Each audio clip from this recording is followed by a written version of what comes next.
আমি যখন ক্লাস 10-এ পড়তাম তখন একটি ছেলে আমায় খুব পছন্দ করত।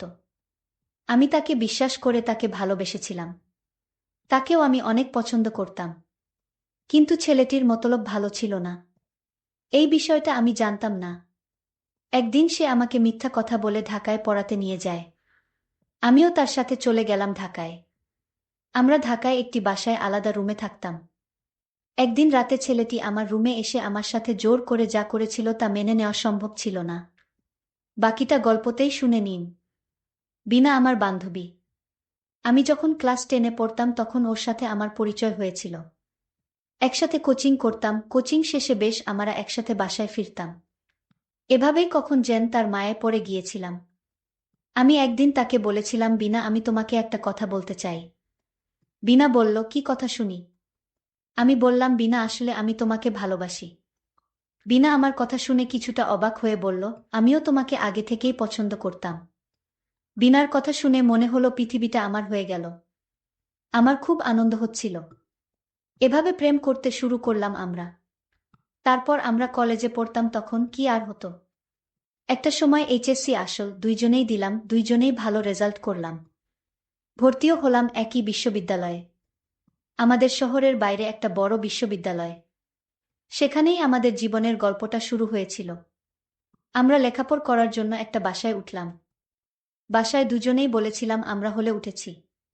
কিন্তু আসলে আমরা ক্যাম্পাসের ঠিক বাইরেই 2 রুমের ছোট্ট একটা বাসা ভাড়া নিয়ে নিলাম। ওটার জন্যে কেনাকাটা করলাম। বালতি, তোশক, হাঁড়িপাতিল সবকিছু। যেন আমরা বিয়ে করে ফেলেছি আর সংসারের জিনিসপাতি কিনছি।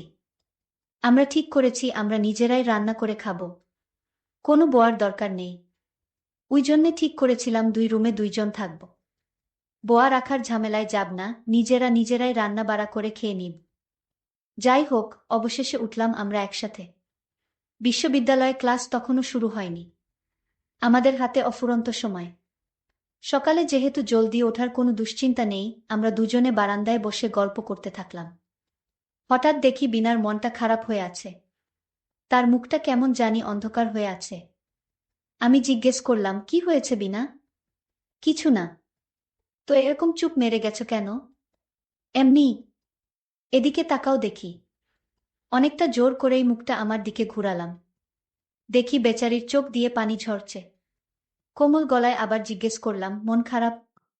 উত্তর দিল না। কিছুক্ষণ পর একাই আবার বলে উঠল, আসলে আমি না এই প্রথম ফ্যামিলি ছাড়া আছি। এমন না যে তোমাকে ভালোবাসি না বা এরকম কিছু, কিন্তু আমার খুব মন খারাপ হচ্ছে। আমি বললাম, বুঝতে পারছি।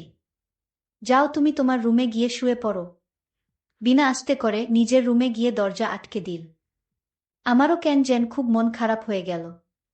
বুঝলাম না, হয় যে তাই বলে আমাকেও দরজা আটকে বাইরে রেখে দিতে হবে? আমিও চুপচাপ আমার রুমে লাইট নিভিয়ে শুয়ে পড়লাম। দরজাটা আটকাইনি। বিনার প্রতি একটু রাগ নিয়েই ঘুমিয়ে পড়েছিলাম। আমি নাক ডেকে ঘুমাচ্ছিলাম। আমার হঠাৎ ঘুম ভেঙে গেল। আমি অনুভব করলাম আমার পাশে কে যেন শুয়ে আছে। আমি বুঝতে পারলাম আমার বিছানায় আমি একা নই। বিনা কখন যেন আমার পাশে এসে শুয়ে নিঃসাড়ে ঘুমিয়ে আছে। আমি আবার ডিম লাইট ছাড়া ঘুমাতে পারতাম না। ডিম লাইটের আলোয় বিনাকে দেখে আমার অনেক মায়া হলো। পরিবার ছেড়ে লেখাপড়ার করার জন্য আমার মতো একটা ছেলেকে বিশ্বাস করে। আসলে বিনা একজন সহজ সরল মেয়ে। তার কোনো তুলনা হয় না। এসব ভাবতে ভাবতে ঘুমিয়ে গেলাম। ভোরে আবার ঘুম ভেঙে গেল। দেখি বাইরে মোটামুটি আলো হয়ে গেছে। বিনাকে ডাক দিলাম। বিনা, সকাল হয়ে গেছে, তাড়াতাড়ি উঠ। বিনার সাড়া নেই। এবার জোরে কানের কাছে গিয়ে ডাক দিলাম। এইবার বিনার ঘুম ভাঙল। সবকিছু বুঝে উঠতে একটু সময় নিল। তারপর মুচকি হেসে বলল, লাট সাহেব আর কিছু করলেন না?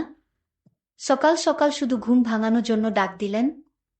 আমি শয়তানি একটা হাসি দিয়ে বললাম, তুমি এখন থেকে আমার সব কথা শুনতে হবে।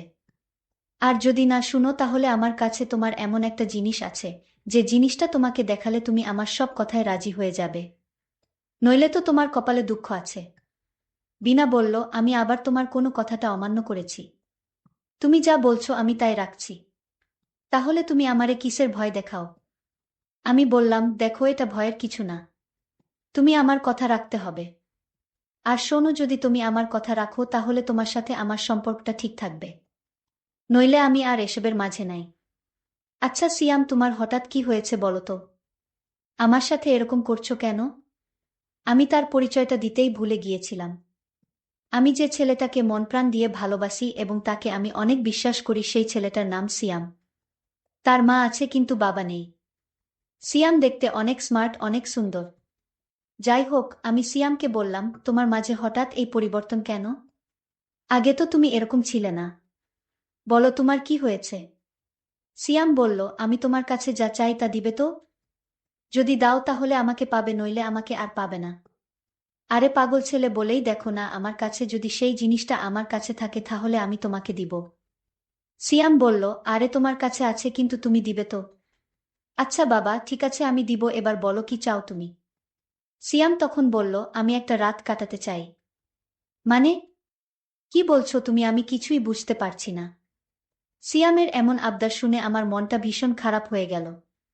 আমি যে ছেলেটাকে এত ভালোবাসি, এত বিশ্বাস করি, সেই কিনা এসব বলছে। না, আমি ভাবতে পারছি না। আমি খানিকক্ষণ চুপ হয়ে থাকলাম। সিয়াম আমাকে বলল, কি হলো, তুমি চুপ করে রইলে যে, কিছু একটা বলো। আমি তাকে পরিষ্কারভাবে জানিয়ে দিলাম, আমি এখন এসব পারব না। আমার কথাটা শুনে সিয়ামের মুখটা অন্ধকার হয়ে গেল। আমি সিয়ামের মতলবটা বুঝতে পারলাম। আমার চোখের পানি কিছুতেই ধরে রাখতে পারছি না। আমার মনে হচ্ছে আমি চিৎকার করে কান্না করি। সিয়াম তখন আমার সামনে এসে বলল, আমি এমন কি বলেছি যে তোমার কান্না করতে হবে? আমি তো একটা রাত চেয়েছিলাম মা, তোমার সাথে। আমি সিয়ামকে বললাম, তোমার মুখে আমার নাম উচ্চারণ করবে না। তুমি যেরকম ভাবছো আমি সেই রকম মেয়ে না। আমার মা বাবা আমাকে সঠিক শিক্ষা দিয়েছে। আমি লক্ষ্য করলাম বিনা তার রুমে গিয়ে তার কাপড় চোপড় ব্যাগে গুছিয়ে নিচ্ছে। আমি তার কাছে গিয়ে জিজ্ঞেস করলাম, বিনা তুমি কাপড় চোপড় ব্যাগে তুলছো কেন?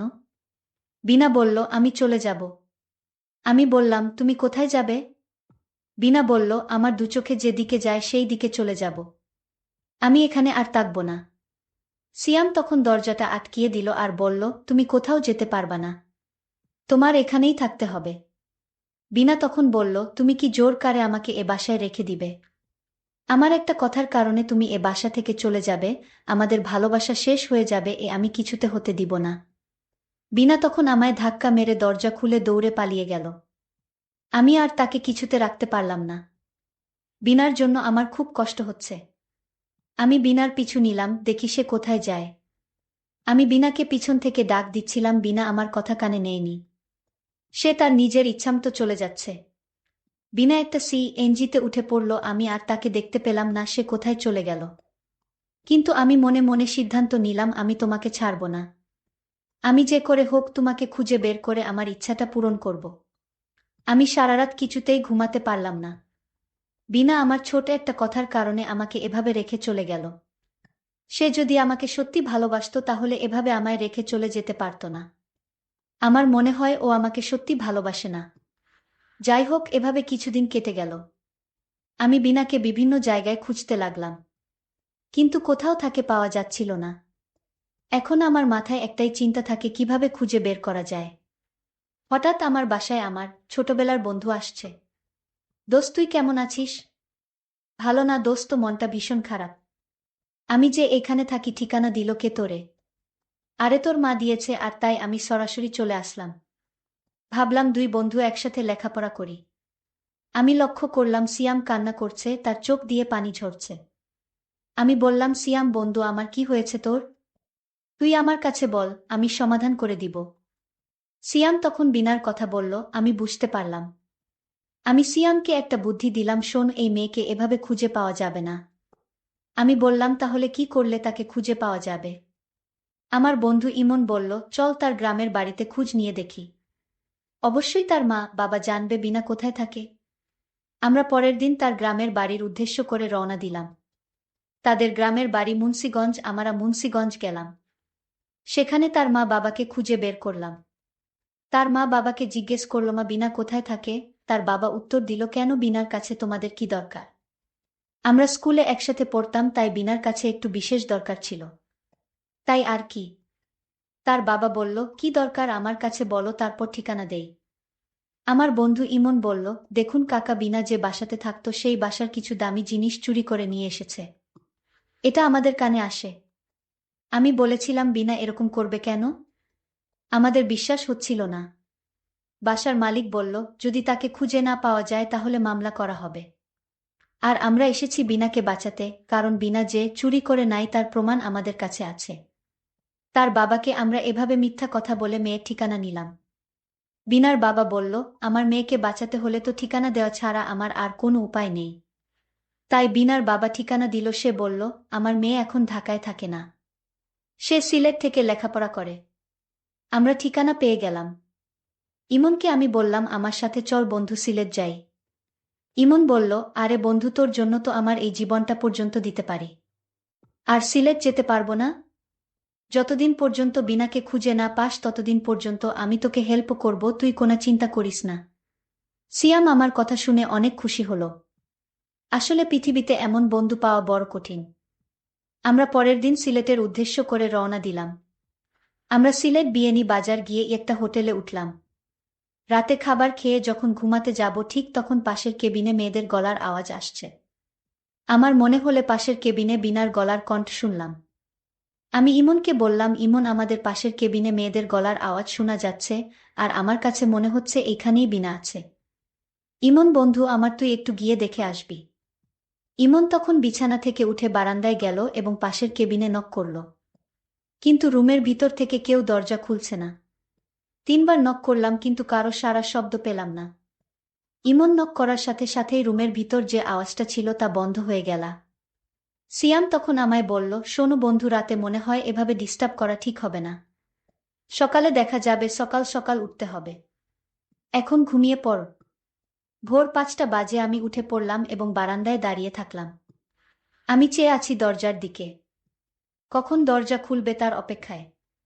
হঠাৎ দরজা খুলে ফেল, তখন দেখলাম বিনা প্রথম বের হয়েছে।